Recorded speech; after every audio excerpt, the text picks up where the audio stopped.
پہاڑی زبان میں اپڈیٹ سنیے۔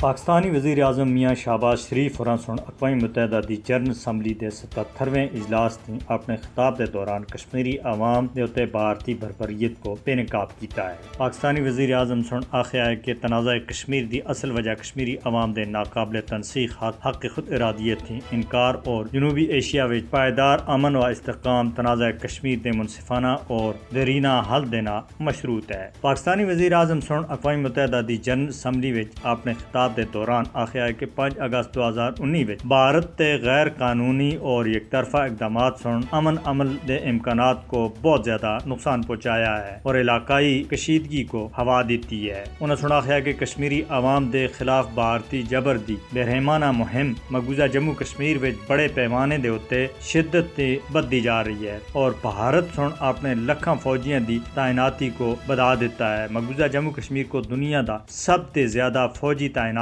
والا خطہ بنایا ہے۔ انہاں سن مزید آخیا کہ ایک نو آبادیاتی منصوبے وچ بھارت غیر قانونی آبادیاتی تبدیلیاں دے ذریعے مسلم اکثریتی مقبوضہ جموں کشمیر کو ہندو علاقے وچ بدلنے دی کوشش کر رہا ہے اور اس دے تناظر وچ بھارت سن اقوام متحدہ دی قرارداداں دی کھلم کھلی خلاف ورزی کیتی ہے۔ لکھاں جعلی ڈومیسائل سرٹیفکیٹ غیر کشمیریوں کو دے دیتے ہیں۔ پاکستانی وزیر اعظم سن مطالبہ کیتا ہے کہ بھارت کو 5 اگست 2019 دے اپنے غیر قانونی اقدامات کو واپس کھین کے امن عمل اور مذاکرات دے رستے دے اتے چلنے دے واسطے اپنے خلوص اور آمادگی دا مظاہرہ کرنا چاہیے، کیونکہ مسئلہ کشمیر دے منصفانہ حل دے ذریعے ہی جنوبی ایشیا وچ امن کو یقینی بنایا جا سکتا ہے۔ پاکستانی وزیر اعظم سن یقین دوایا ہے کہ پاکستانی عوام اپنے کشمیری بھائیاں دے نال اس وقت تک کھڑے رہ سن جد تک وہ اپنا حق خود ارادیت مکمل طور دے اتے حاصل نہیں کر کندے۔ انہاں سنا ہے کہ اقوام متحدہ دی قرارداداں دے مطابق حق رائے دہی یقینی بنانے تک مسئلہ کشمیر حل کسی بھی صورت وچ نہیں ہو سکدا۔